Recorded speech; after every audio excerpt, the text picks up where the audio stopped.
दूध आरोग्यासाठी आवश्यक पोषण मूल्यांनी भरलेलं असतं. अगदी आबाल वृद्धांपर्यंत सगळ्यांना आपण दूध पिण्याचा सल्ला देतो. घराघरामध्ये लहानग्यांच्या मागे दुधाचा ग्लास घेऊन पळणारी आई, हे चित्र जवळजवळ सगळ्या घरांमध्ये आपल्याला बघायला मिळतं. आपल्या बाळाला पोषण मूल्य मिळावं यासाठी प्रत्येक आई झटत असते. दूध दुभत्यांचा देश हा सुजलाम सुफलाम मानला जातो. भारत दूध उत्पादनामध्ये जगात अग्रणी आहे. जागतिक उत्पादनाच्या सुमारे 24% योगदान हे भारताचं आहे बरं का जगात.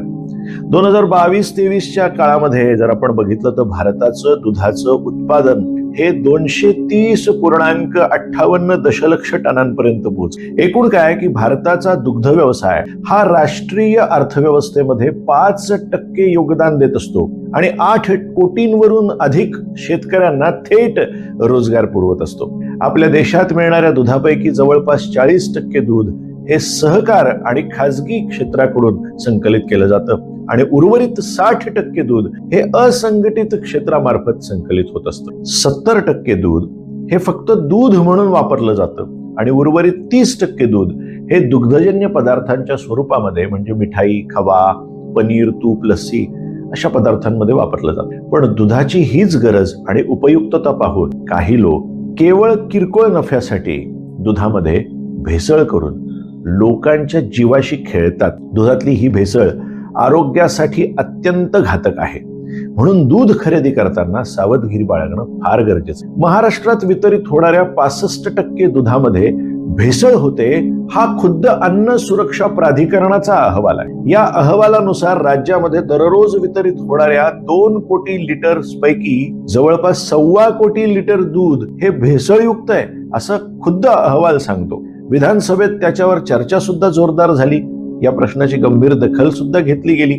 मध्यंतरी दुग्धजन्य पदार्थांमध्ये भेसळ आढळून आली म्हणून त्याच्यावर कार्यवाही सुद्धा झाली. पण धक्कादायक बाब अशी आहे की पॅकेट बंद पिशव्यांमधील नामांकित दूध कंपन्यांच्या पिशव्यांमध्ये सुद्धा भेसळ आढळून आलेली आहे. या पिशव्या ब्लेडने कापून किंवा त्याच्यात इंजेक्शन सोडून भेसळ करून त्या पुन्हा सीलबंद करण्यात आल्याचं आढळून आलेलं आहे. त्यामुळे तुम्ही तुमच्या घरात आणलेलं दूध हे भेसळयुक्त तर नाही ना याची खात्री करून घेणं अतिशय गरजेचं आहे. पण त्याच्या आधी दुधात नेमकी कशा कशाची भेसळ होते हे सुद्धा आपल्याला माहिती पाहिजे. दुधात पाणी घालण्याबरोबरच 10 वेगवेगळ्या प्रकारच्या गोष्टी मिसळून सिंथेटिक दूध तयार करता येतं असं तज्ञांचं मत आहे. पाण्यामध्ये दुधाची पावडर मिसळून बनावट दूध तयार केलं जातं ज्यामध्ये लोणी कधीच निघत नाही. स्निग्धता वाढून येण्यासाठी किंवा दिसून येण्यासाठी रिफाईंड तेल किंवा शॅम्पूचा सुद्धा वापर हा केला जातो. दूध पांढरं दिसण्यासाठी वॉशिंग पावडर आणि पांढरा रंग सफेडा मिसळला जातो. दुधाला गोडवा आणण्यासाठी ग्लुकोज टाकलं जातं.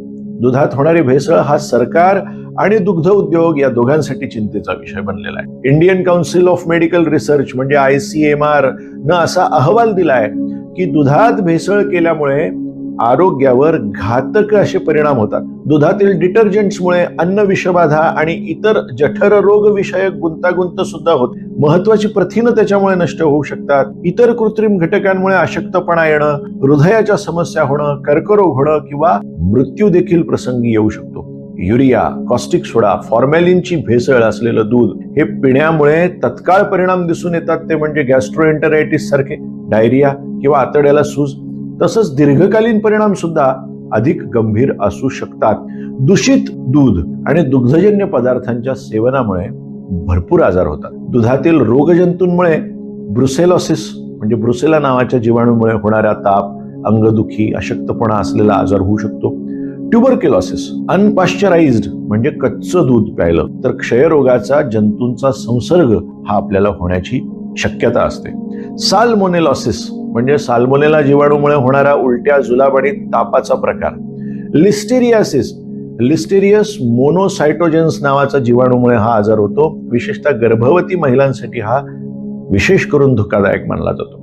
दुधामध्ये होणाऱ्या भेसळीमुळे सुद्धा म्हणजे हायड्रोजन पेरॉक्साईड, फॉर्मॅलिन, डिटर्जंट ही अशी भयानक रसायनं वापरून मिसळलेलं दूध तयार केलं तर ते पचनतंत्रावर वाईट परिणाम करतं. युरियामुळे मूत्रपिंडासाठी, किडण्यांसाठी अतिशय धोकादायक अशा प्रकारचे आजार हे या युरिया मिसळलेल्या दुधामुळे होऊ शकतात.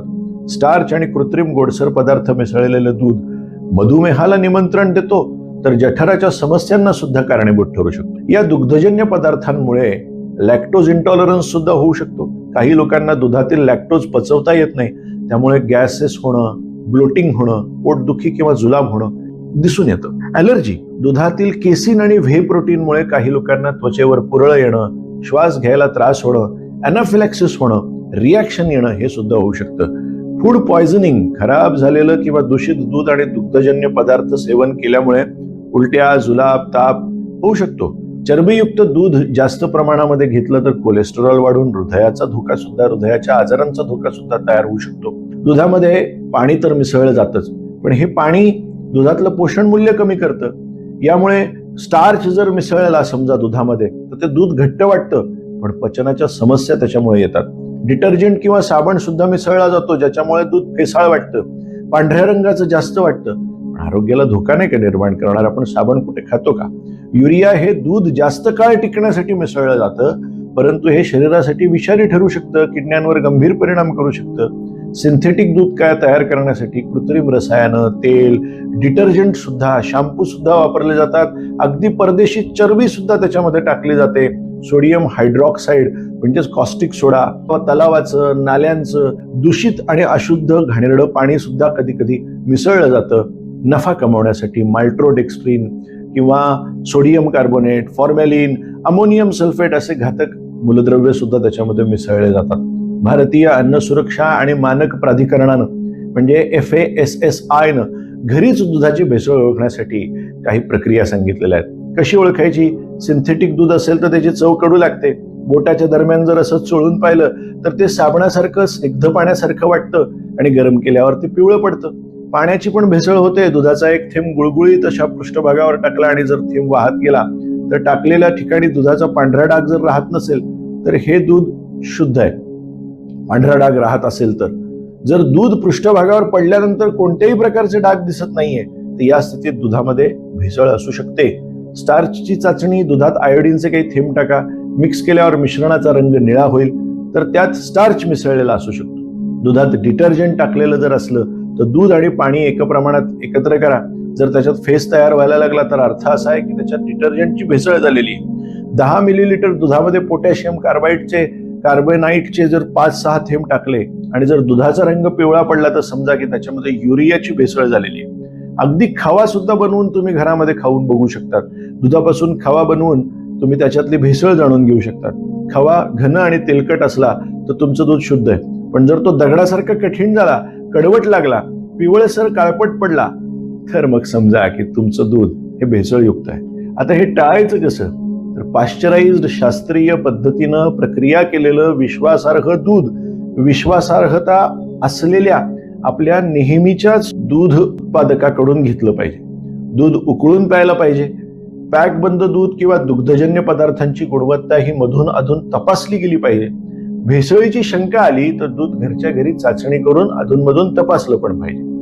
निष्कर्ष हाच आहे की योग्य चाचण्या करून तपासून शुद्ध दूध मिळवण्याचा प्रयत्न जर केला, आपण स्वतःला आणि आपल्या कुटुंबाला याच कारणांनी सुरक्षित ठेवू शकतो. फक्त दुधाचाच आग्रह न धरता इतरही अन्नपदार्थांची म्हणजेच ताटात वाढलेल्या सगळ्या चौरस आहाराला खाण्याची सवय सुद्धा आपल्या बाळांना लावली तर आपण या भेसळीतून आणि या भेसळीपासून होणाऱ्या आजारांपासून सुरक्षित राहू शकतो आणि आपलं आरोग्यमान उंचावू शकतो. धन्यवाद.